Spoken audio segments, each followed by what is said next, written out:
Bonjour, alors on va travailler dans cette séance un exercice sur les séries numériques. Voilà donc l'énoncé de l'exercice. Eh bien, étudier la nature de la série de termes général UN, donc dans chacun des cas suivants. Donc UN ici c'est n plus 1 sur n3 moins 7. UN pour 5, 1 sur 1 plus, pardon, n exposant 1 plus 1 sur racine carrée de n. Pour le 2 ici, donc un égale à n plus 1 sur n carré moins 7. Pour la 6, donc 1 sur ln de n carré plus 2. Là, j'ai un ici, c'est n plus 1 sur n moins 7. Un égale à ln de n sur n exposant 3 demi. Là, c'est un égale à sinus 1 sur n carré. Et enfin, un égale à n sur 2n. Voilà, donc comme précédemment, alors pour savoir si une série numérique est convergente, il y a plusieurs façons pour le voir et il y a plusieurs critères. Donc à chaque fois, bon, des fois, on peut faire le même exercice ou bien la même question avec plusieurs façons différentes. Donc les méthodes que je vais vous donner ici, ils ne sont pas uniques. Donc on peut faire ça d'une autre façon aussi. Voilà, allez, on va commencer par la première série. Donc pour la première, donc j'ai un égale à n plus 1 sur n3 moins 7. Alors, donc ici, alors pour les suites ou bien pour les séries, il faut être un petit peu à l'aise avec l'équivalence, bien sûr, et donc l'énotation de l'un d'autre. Donc, bien sûr, alors cette suite-là, en fait, cette suite, donc au plus l'infini, lorsque n est assez grand, eh bien, ce terme du numérateur, il est équivalent à n, et celui qui est au dénominateur, il est équivalent à n3. Donc, en plus l'infini, ça c'est équivalent à n sur n3. Et ça, c'est 1 sur n. Pardon, n carré. Et là, bien sûr, donc la série de Riemann, qui est une série de référence, le plus souvent, on compare avec la série de Riemann. Donc, je vous rappelle encore que la série 1, alors, 1 sur n alpha, pour n supérieur ou égal à 0, converge. Donc ça, c'est le critère de Riemann, c'est seulement si alpha est strictement supérieur à 1. Et donc, cette série-là, la série du terme général un, est équivalente à la série du terme général 1 sur n carré.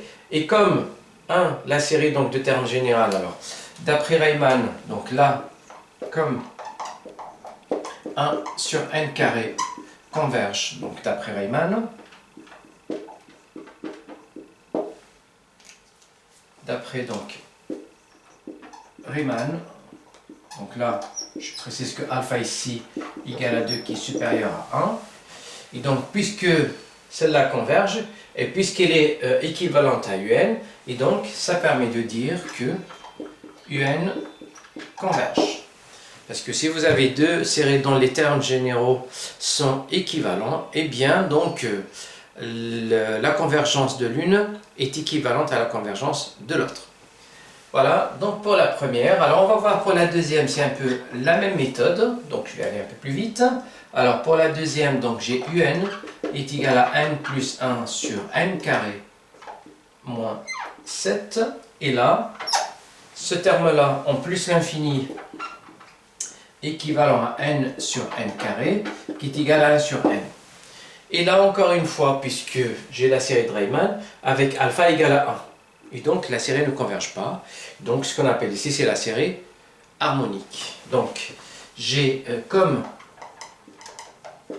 la série 1 sur n diverge,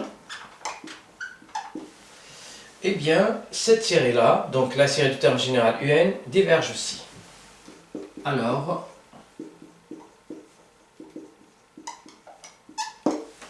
diverge. Voilà, donc ça c'est, alors je vous rappelle encore, c'est la série harmonique. Et donc on va passer à la troisième série ici. Donc pour la troisième, alors regardez bien. Donc pour la troisième série, donc j'ai n sur n-7.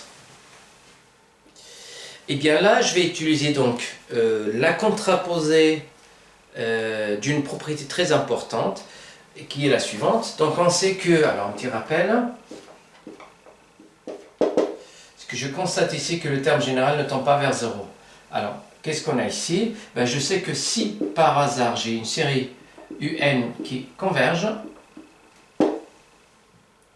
eh bien, alors, tout simplement, vous avez UN qui tend vers 0 lorsque n tend vers plus l'infini. Et donc, la contraposée de celle-là, donc la contraposée, ça veut dire, alors, donc ça c'est équivalent à ce que si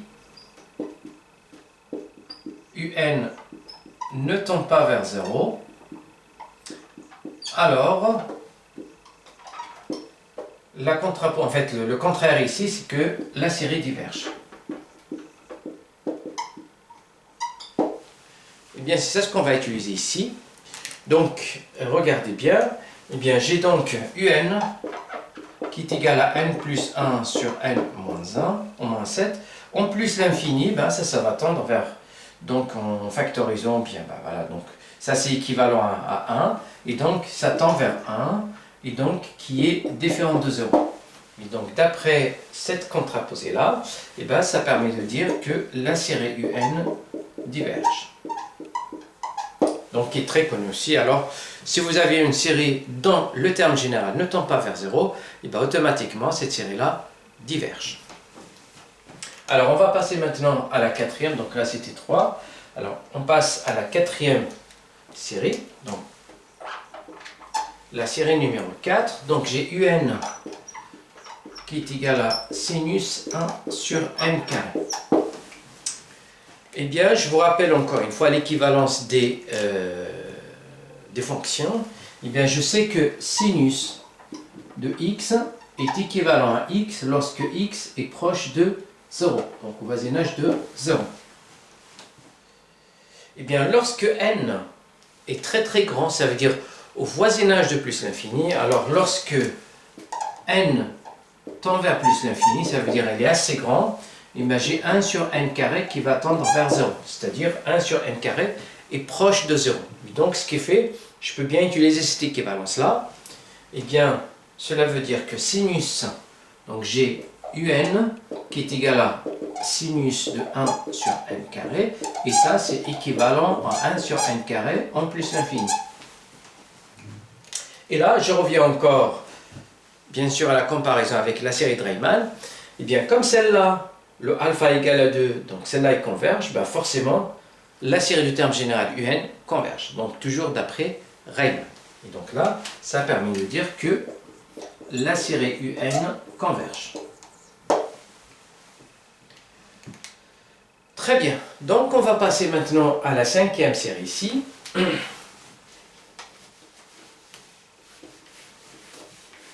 La cinquième série, donc on a le terme général UN qui est égal alors, donc pour la cinquième, donc j'ai UN qui est égal à 1 sur 1 plus, pardon, n exposant 1 plus 1 sur racine carrée de n.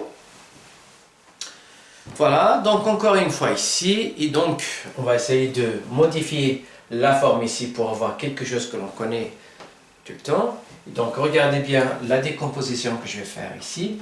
Et bien là, donc ça va faire 1 sur, alors je vais utiliser les propriétés des puissances. Donc là ça va faire n exposant 1 fois n exposant 1 sur racine carrée de n.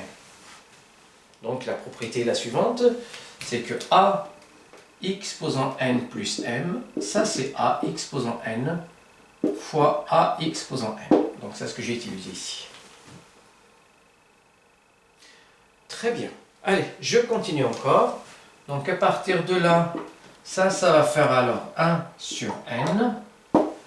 Et là, je vais utiliser donc la définition du puissance, c'est que vous avez a exposant x, ça c'est exactement, eh bien sûr avec a strictement positif, eh bien ça fait l'exponentielle de x ln de a. Que je vais utiliser là, bien sûr. Et donc là, ça va faire l'exponentielle, le x ici, eh bien, donc c'est ça, Alors 1 sur racine carrée de n. Et le a, ben, c'est n. Donc ln de a. Ah pardon, ln de n.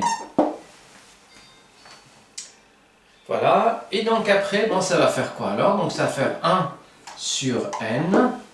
Et bien e.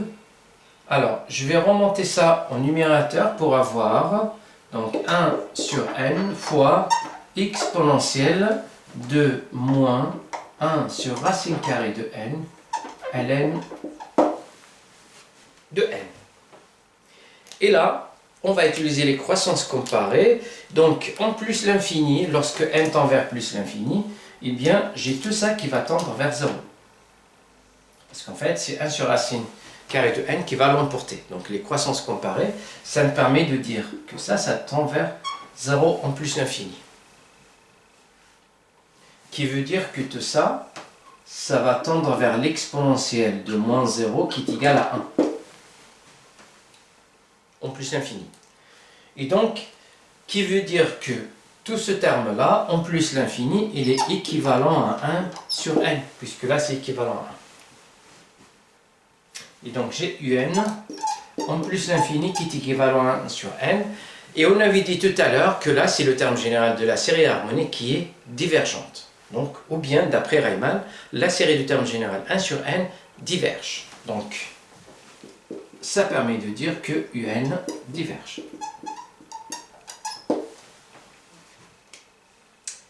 Voilà. Alors on va passer maintenant à la 6e série ici.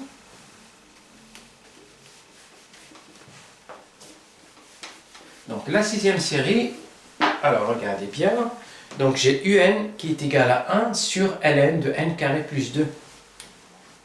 Alors j'ai un qui est égal pour la 6e, alors égal à 1 sur ln de n carré plus 2. Très bien. Je sais qu'en plus l'infini, ben n carré plus 2, donc je l'ai fait à plusieurs reprises, c'est équivalent à n carré. Donc en plus l'infini, ça va être équivalent à n carré. Et d'après les propriétés du logarithme, donc là, ça me permet de dire ce 2 que j'ai ici, ben je peux le mettre là. Voilà. Et donc il y a aussi une autre information très importante, c'est que, alors je sais que, quel que soit x, strictement positif, ben, donc j'ai ln de x qui est inférieur ou égal à x.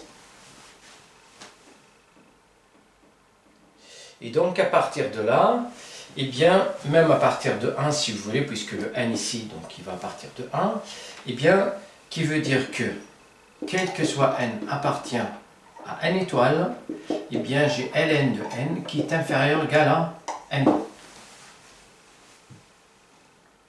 Et donc, puisque n appartient à n étoile, donc là ça va être positif. Et donc je vais passer à l'inverse qui est une fonction décroissante. Donc, ça permet de dire que 1 sur n est inférieur à 1 sur ln de n. J'ai un 2 ici, donc je multiplie par 2 qui est positif, bien 1 sur 2 qui est positif. Je vais avoir donc 2 ici et 2 là. Et là c'est gagné, donc puisqu'on va utiliser la comparaison des séries. Et donc ce sont deux séries ici, en fait, les termes généraux de deux séries à terme positif. Et là encore une fois, donc ça c'est la série harmonique, comme tout à l'heure. Celle-là, elle diverge, donc forcément celle-là, elle va diverger. Donc, alors, comme donc 1 sur 2n diverge, celle-là elle diverge, donc forcément la série 1 sur 2 ln de n diverge. Et comme ce terme-là est équivalent à celui-là, bien un, cela veut dire encore une fois que la série un diverge. Très bien. Donc on passe maintenant à la 7e série ici. Donc la 7e série, on a donc un. Alors j'ai un qui est égal, alors, ln de n sur n exposant 3 demi. Voilà, alors pour mieux voir les choses ici, et donc là, je vais utiliser donc une propriété. Alors bon, on peut le voir facilement sans utiliser la propriété. Et donc là, ça fait la même chose que ln de n sur n, alors 3 demi. Bon, pour mieux voir les choses, je peux l'écrire sous la forme de 1,5. Très bien. Eh bien, regardez bien maintenant, si je fais, alors, n exposant 1,25 par exemple, et je multiplie par un, ça va faire n1,25 ln de n sur n1,5. Donc, je multiplie ça par ça. Et donc, de cette façon-là, après la simplification ici, entre n1,25 et n1,5, j'obtiens ln de n sur n0,25. Et ça, c'est largement suffisant pour dire que ça va tendre vers 0, toujours par la croissance comparée. Donc j'ai une puissance de n avec ln, ça l'emporte sur ça, et comme en plus l'infini, ça tend vers plus l'infini, 1 sur n exposant 0,25, ça va tendre vers 0, donc tout ça va tendre vers 0, lorsque n tend vers plus l'infini. Cela veut dire quoi? Cela veut dire qu'à partir d'un certain rang, donc par exemple, pour 1, donc d'après la définition de la limite, pour 1, il va exister un certain n, tel que, quel que soit n supérieur à n, je vais avoir donc n 1,25 un qui va être plus petit que 1, au même ou égal. Et en faisant passer ça de l'autre côté, ça nous permet de dire que un est inférieur à 1 sur n25. Bon, même ou égal si vous voulez. Et là, encore une fois, puisque un c'est une suite qui a terme positif, celle-là, pardon, c'est une série à terme positif, celle-là c'est pareil, et donc celle-là elle converge d'après toujours le critère de Riemann. Donc j'ai 1,25, c'est exprès. On avait pris donc 1,25 ici pour avoir quelque chose qui est supérieur à 1. Et donc, comme celle-là, la série du terme général 1 sur n exposant 1,25 converge, et bien la série du terme général un converge. Donc, toujours d'après, bien sûr, le critère de Riemann. Et bien sûr, la comparaison aussi des séries à terme positif. Donc là, ça permet de dire que un converge. Et donc, on va passer à la toute dernière ici. Donc, la dernière série ici, qui est alors un égale à n sur 2 exposant n. Donc, j'ai la huitième ici. Donc, un est égal à n sur 2 exposant n. Et bien ici, donc, je vais utiliser alors donc, le critère de D'Alembert. Donc, parce que là, j'ai des exposants, donc je peux bien simplifier. Eh bien, regardez bien. J'ai un plus 1 sur un égale, alors n plus 1 ici, donc n plus 1 sur 2 exposant n plus 1, divisé par un nombre vient multiplier par son opposé. Donc je dois diviser par un, ça veut dire que je dois multiplier par l'opposé, et l'opposé de ça, donc ça va faire 2n sur n. Voilà, et donc le 2 exposant n plus 1, je peux l'écrire sous la forme de 2 exposant n fois 2. Et là, qu'est-ce qui se passe? Je vais simplifier ça par ça pour avoir donc n plus 1 sur n fois 1 sur 2. Et bien, à la limite ici, alors, je n'ai pas mis, donc normalement je dois mettre la valeur absolue ici, mais comme les termes c'est positif, donc c'est pour ça que je n'avais pas pris de valeur absolue. Et donc ça va tendre, donc le n plus 1 sur n, ça va tendre vers 1 sur 1, qui va faire 1. Donc ça va tendre vers 1 ici, donc tout ça, ça va tendre vers 1 demi. Et ça, c'est plus petit que 1. Donc d'après D'Alembert,